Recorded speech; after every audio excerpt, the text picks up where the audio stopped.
안녕하십니까, 정희태입니다. 김기현 독보적 1위 윤 대통령에게 약일까 독일까, 이 부분에 대해서 한번 말씀을 나눠보도록 하겠습니다. 여론조사 결과가 나왔는데요. 이 여론조사 상황에서 보면은 매일경제신문 MBN이 넥스트 리서치에 의뢰해서 여론조사를 한 겁니다.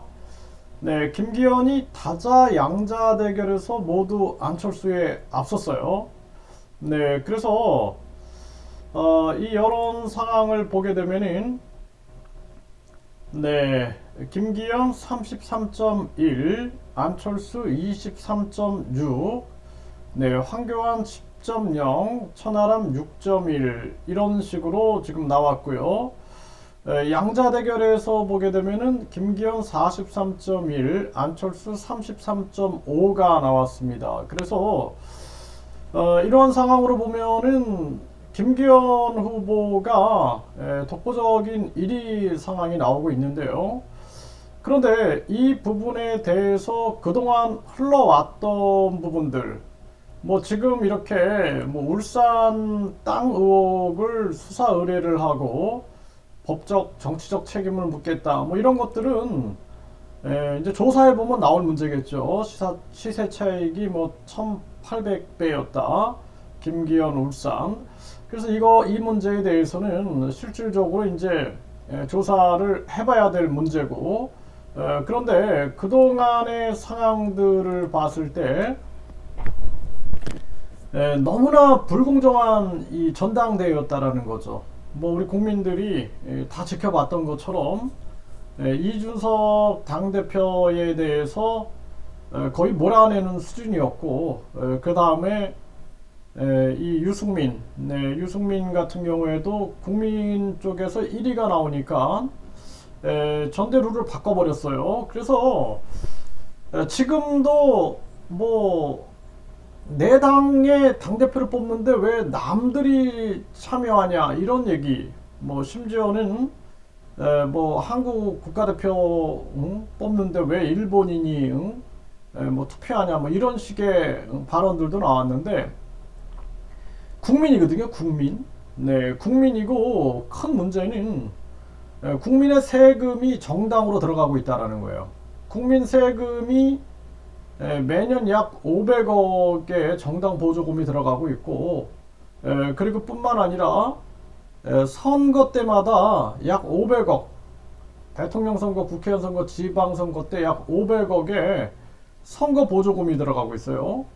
그리고 선거 끝나면은 또 대통령, 그리고 국회의원은 약 1000억씩, 지방선거는 약 3000억이라는 국민 세금이 들어가고 있습니다.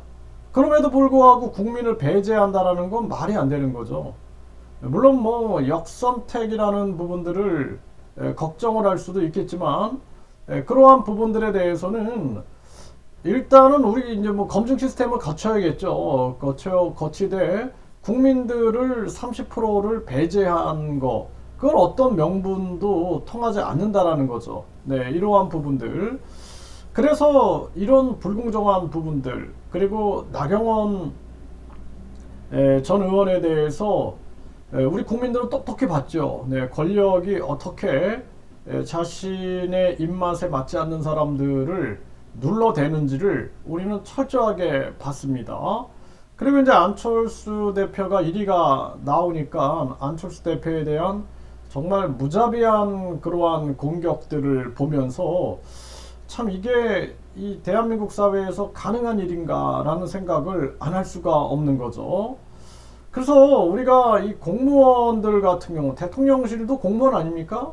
공무원들이 사실상 경선이라든지 또는 각종 선거라든지 공천이라든지 이런데 개입해서는 안 되는 거죠. 이거 법적 소지가 굉장히 높은 건데, 그러한 부분들이 계속 진행되어 왔던 부분들, 이러한 부분들. 그리고 이제 가장 중요한 것은 뭐냐면은 권력을 명예 당대표라든지 또는 당정 일치라든지 이러한 부분들이 사실상 권력을 손에 쥐고자 하는 욕심이 굉장히 드러나고 있거든요. 근데 이러한 부분들이 이제 진행이 되다 보면은 나중에는 반드시 이게 문제가 됩니다. 그래서 몰락하는 군주들을 보면은 항상 주변에 예스맨들, 아부하는 사람들, 그리고 충성하는 사람들만 있는 거예요. 그때 자신들의 자신들이 마시고 있는 물이 썩은지도 모르고 계속 마셔대다가 결국에는 몰락을 하게 되는데, 이거 굉장히 안타까운 일이 아닐 수가 없습니다. 그래서 이 지금 과연 김기현의 독주가 이것이 윤 대통령에게 약일까 독일까? 저는 독이라고 봅니다. 네, 그래서 지금 민주당 같은 경우도 몰락의 길을 가고 있다. 저는 그렇게 보고 있어요. 그나마 바른 소리 내고 있는 이 박지원 전 위원장을 묵살하고, 그리고 결국에는 자기들이 듣고 싶어 하는 소리들만 듣는 거죠. 불체포 특권을 써야 된다. 또 뭐 면책 특권을 써야 된다. 또 뿐만 아니라 국회의원 국민 소환제 같은 거 필요 없다.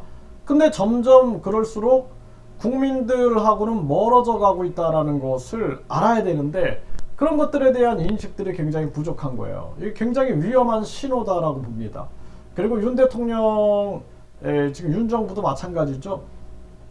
뭐 인사 라인을 검사들로 배치를 한다든지 해가지고 점점 국민들은 야, 이게 무슨 검찰공화국이냐, 응? 이게 뭐 하는 거냐, 뭐 경찰의 국가수사본부도 왜 검찰 출신이 본부장으로 오느냐, 뭐 이런 문제들이 계속 터지고, 거기에다가 이제 이번에 인사 검증에 문제가 있는 게 아니냐라는 비판들이 나오고 하루 만에 사퇴하는 사태가 벌어졌는데, 그거는 사실상 그 학폭의 문제보다 부모의 처신 문제가 더 컸던 거거든요. 어떻게 부모가 권력을 가지고 있다 할지라도 저런 식으로 할 수가 있을까? 거기에 이제 국민들은 분노하게 되는 거거든요. 그래서 이것도 사실상 이 사건에 대해서도 그냥 넘어갈 문제가 아니다. 저는 그렇게 생각을 합니다. 반드시 책임을 물어야 되고, 그 정순신 그 본부장 과연 당시 검사로서의 행위가 올바랐는가라는 부분들을 분명하게 짚어서 우리 사회에 문제화를 시켜야 된다. 저는 그렇게 보고 있습니다. 그래서 지금 우리 한국 사회가 굉장히 위험함으로 달려가고 있다. 저는 그렇게 보고 있어요.